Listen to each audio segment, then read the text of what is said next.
ওয়াক্ত নামাজ কালাম পড়ে, এরপরেও জাহান্নামে যাবে যারা, তারা হলো 17 শ্রেণীর লোক। আমরা এক নজরে আবারও বলে দিচ্ছি, হারাম খাদ্য যে গ্রহণ করে, 1, 2 আত্মীয়তার সম্পর্ক ছিন্ন করে যে, নাম্বার 3 প্রতিবেশীকে যে কষ্ট দেয়, নাম্বার 4 মা বাবার অবাধ্য সন্তান, মা বাবার কথা শোনে না সে, নাম্বার 5 উগ্র মেজাজি, তেড়া, গোয়ার, সবাইকে দমায় রাখে, এই টাইপের লোক। নাম্বার 6 অধীনস্থদেরকে, প্রজাদেরকে, যে সমস্ত শাসকেরা, যে সমস্ত রাজারা, যে সমস্ত রাষ্ট্রপ্রধানেরা, সরকার প্রধানেরা বা যে যে লেভেলে আছে সে তার প্রজাদেরকে ধোঁকা দেয় যে তারা। নাম্বার 7 অন্যের সম্পদকে অন্যায়ভাবে আত্মসাৎকারী ব্যক্তি। নাম্বার 8 উপকার করে কারোর খোঁটা দেয় যে ব্যক্তি, সে জান্নাতে যাবে না। নাম্বার 9 চগলখোর ব্যক্তি জান্নাতে যাবে না, মানুষের পিছনে কথা লাগায় বেড়ায় একজনের আরেকজনের কাছে। নাম্বার 10 অন্যকে নিজের পিতা হিসাবে, নিজের বাবাকে না বলে, পরিচয় না দিয়ে অন্যকে নিজের বাবা হিসাবে, পিতা হিসাবে পরিচয় দেয় যে ব্যক্তি, সে। নাম্বার 11 গর্ব এবং অহংকার করে যে ব্যক্তি, যার মনের ভিতরে অহংকার আছে, সেই জান্নাতে প্রবেশ করবে না। নাম্বার 12 রাসূলুল্লাহ সাল্লাল্লাহু আলাইহি সাল্লামকে যে ব্যক্তি ফলো করে না, তার নির্দেশকে মান্য করে না, সেই ব্যক্তি।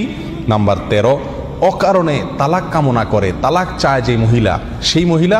নাম্বার 14 দুনিয়াবী উদ্দেশ্যে যারা এলেম শিখে, কোরআন হাদিস শিখে, এলেম অর্জন করে, আলেম হয় দুনিয়াবী উদ্দেশ্যে, দুনিয়ার কোনো ধান্দায়, আল্লাহকে খুশি করা ছাড়া অন্য কোনো ধান্দায়, তারা।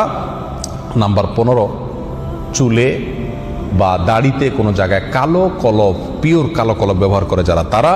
এবং নাম্বার 16 যে কোনো ভালো কাজ করে সেখানে মানুষকে দেখানো, এটা ফলাও করা, প্রচার করা, এই উদ্দেশ্য থাকে যাদের, তারা।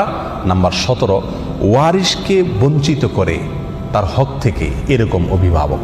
এই শ্রেণীর লোকেরা মুসলমান হয়েও জান্নাতি হতে পারবে না। আল্লাহ তাআলা আমাদের সবাইকে এই দুর্ভাগাদের তালিকা থেকে আমাদের নামগুলোকে বের করে আনার তৌফিক দান করুন।